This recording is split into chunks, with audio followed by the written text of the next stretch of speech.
Great stuff, James. Well, Rita, James and I earlier spoke to author Roger Simon from America. Well, fantastic news today about the acquittal of Donald Trump. On this show, we always said the impeachment was a farce, and we were not alone. Roger L. Simon is an American novelist and Academy Award-nominated screenwriter, and last week he described the impeachment as a serio-comic oxymoron straight out of the theatre of the absurd.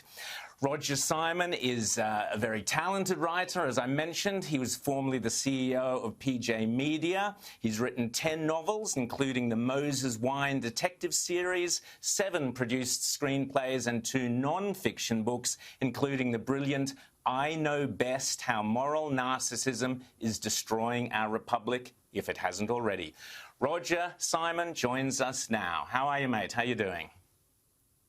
Well, I wish I were there. Well, I sort of wish I were there because, A, it's warmer, but also because the Australian Open, I'm a tennis fanatic, but I gather you can't go anyway because of COVID, so I might as well be here.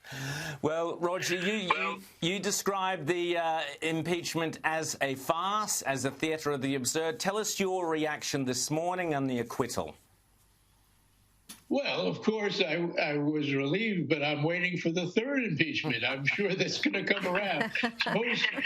Suppose Trump wins in 2024, comes back, and then the Democrats take the House, they'll impeach him again for picking his nose or breathing or something. You know, it's really kind of, it's funny, but it's really pretty sad. Exactly. James? I want to ask what happens now for the Republican Party after Trump's presidency, and who are the politicians you think are out there that we should be watching? I've been having an awful lot of looks at Ron DeSantis in Florida. Is he the governor of Florida? He's been very strong on his pandemic response. He's been very strong on big tech. Are people like him, are they all waiting in the wings to take over the Trump legacy for the Republicans going forward? Well, DeSantis is the guy that everybody's talking about, and good reason. And he's very smart, and I think he is better at being Trump, maybe in some ways, than Trump. Yeah. I mean, Trump has a tremendously charismatic thing about him that attracts a lot of people, but also repels a lot of people. DeSantis has all that, but I think he's a little bit more acceptable, a little bit cleverer in not creating big problems, although he's got tremendous guts. I mean, he ran against the whole trend in COVID, kept his state open, and guess what? They were just as healthy as everybody else, or unhealthy anyway, whatever it is. Rita. Well, upon the acquittal this morning, Donald Trump has released a statement, and it doesn't seem like he's done and dusted. Do you think Trump 2024 is a possibility? Of course it's a possibility. I think it'll be Trump or someone from the Trump wing of the Republican Party because, the ones that voted against Trump, the Republicans that voted guilty in this farcical impeachment, were mostly people who don't expect to run for office again. It's over. I mean, American politics is very polarized now. I'm sure everybody in Australia already knows that, and that's just the way it is. And it's going to get more polarized in the next few years. It's a very strange situation, and I'm not a young guy, and I've never seen anything like this in the United States. Even the 60s was not like this. Roger, you coined the phrase moral narcissism in your book, I Know Best.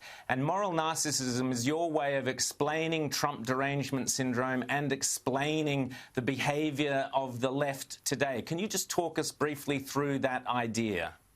Yeah. Well, the quick version of it's the split between what people say is the right thing to do and the results of what they're saying.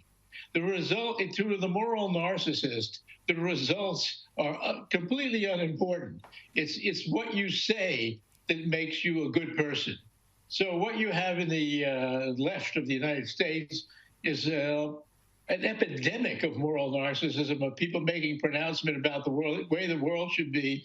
And on the other end, the opposite thing happens, but they don't care, because in truth, that's not important to them. It's only defining themselves as especially good and moral people, and therefore they get to be part of the elite in the United States, or our own American version of the old Russian nomenclatura. Yes. Rita. Do you think the Biden administration is going to be moderate, or do you see them as fairly radical in the policies they're going to implement over the next 4 years? And what will that do to America? I'm afraid they're trying to be very radical, and it's going to create even more. One of the big lies that Biden told, and tells himself probably, because he's not the brightest fellow, is that he's a unifying figure and all of that. What he does is just the opposite. I mean, this whole thing about the Keystone Pipeline, putting the kibosh on that and sending all those people out of work when, all these alternative energy systems aren't even ready, is an example of that. I think the man is just going to be a puppet of the left. He's afraid of the left, and he's not too bright. So you kind of a very bad cocktail there. The future is not exciting. James. I want to ask about that morally narcissistic elite, though. How is it that we wound up in the U.S. and I think to a certain extent here in Australia, where this so-called elite has now wound up become so in bed with China? You've written about this in the past, and I was wondering if you could walk us through a bit of how this whole phenomenon has occurred. Well, I think, you have to connect that a lot with big tech. I think it's, if you roll back about, I guess it must have been 4 or 5 years now, Google was said to have been working with China to start a search engine for the Chinese that would include the usual amount of censorship that the People's Republic requires, as we all know. So, I mean, it's these big companies that want to enrich themselves via China, and of course, Biden was involved with it in a kind of pathetic way, but they're all, even Apple, all of them, they all have their footprints there. Although Apple has retreated slightly because they're made fun of because of this. If they weren't made fun of or attacked because of it, they'd still be there. And they all want to make money off of China, and they don't really care about the dictatorship. They don't care about the torture. They don't care about Xinjiang province. They just close their eyes to all that because, the famous remark by the dead American journalist H.L. Mencken, when somebody says it's not about the money, it's about the money.